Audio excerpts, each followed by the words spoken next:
مرحبا بكم مشاهدينا الكرام، سعيد بلقياكم في نشرة الأخبار لهذا اليوم.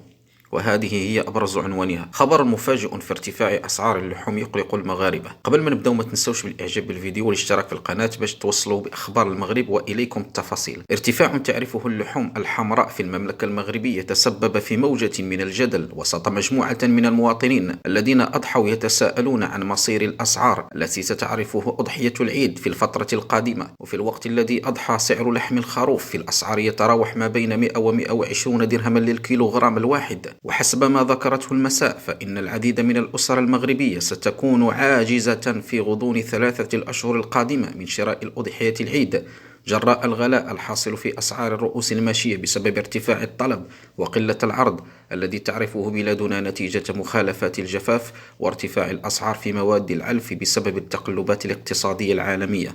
نشكركم على حسن المتابعة وإلى اللقاء.